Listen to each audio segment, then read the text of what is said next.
निलेशजी, मोठा अपघात झालेला आहे, अनेकांचा मृत्यू झाल्याची शक्यता देखील, भीती देखील आता व्यक्त केली जाते। या विमानानं टेक ऑफ घेतलं आणि पुढच्या काही क्षणामध्ये विमान कोसळलं आणि त्यानंतर भीषण असा स्फोट झालेला आहे। या अपघाताकडे नेमकं कसं बघता?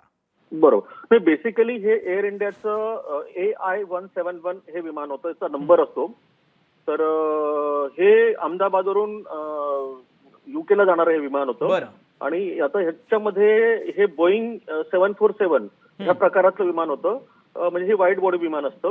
याच्यामध्ये 242 पॅक्स जे होते, म्हणजे पॅसेंजर हे ऑनबोर्ड होते आणि हे लंडनच्या दिशेने निघालं होतं, युकेच्या दिशेने, आणि ते टेक ऑफ झाल्यानंतर पुढच्या काही मिनिटांमध्ये ते कोसळलं। आता तिथं मोठा स्मोक दिसतोय।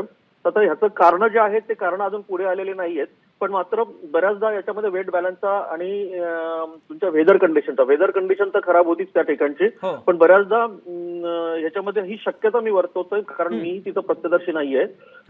तर बऱ्याचदा विमानामध्ये किती पॅसेंजर्स आहेत, त्याचं वेट किती आहे, त्याच्यानंतर फ्युएल किती आहे, हे काउंट करून त्याला टेक ऑफचा एक स्पीड देतो। आता आजकाल विमानाचा प्रवास सगळ्यांनी केलेला असतो। विमान एक विशिष्ट स्पीडने जोरात धावतो फुल थ्रोटल दिल्यानंतर, आणि मग त्याच्यानंतर वैमानिक त्याला जेव्हा लक्षात येतं की आपण त्या विशिष्ट स्पीड अचीव्ह केलेला आहे, आणि मग तो स्पीड मात्र थोडाफार व्हॅरी होतो तुमचं वेट बॅलन्सवर। समजा तुमचं वेट जास्त असेल आणि तेवढा स्पीड तुम्ही मेंटेन केला नाही, तर तुम्हाला खालून जी लिफ्ट मिळायला पाहिजे वर जाण्यासाठी, ती लिफ्ट तुम्हाला मिळत नाही आणि तुम्ही तिथून मग तुमचं विमान हे कोलॅप्स होण्याची शक्यता असते।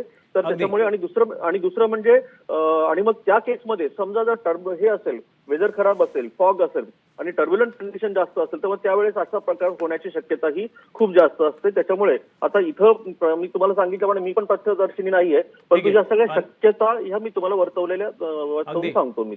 अगदी निलेश गायकवाड यांनी अत्यंत महत्त्वाची माहिती या अपघाताच्या संदर्भातली पोहोचवलेली आहे। तुर्तास धन्यवाद। लोकशाही मराठी ऐका, पहा, जागरूक रहा।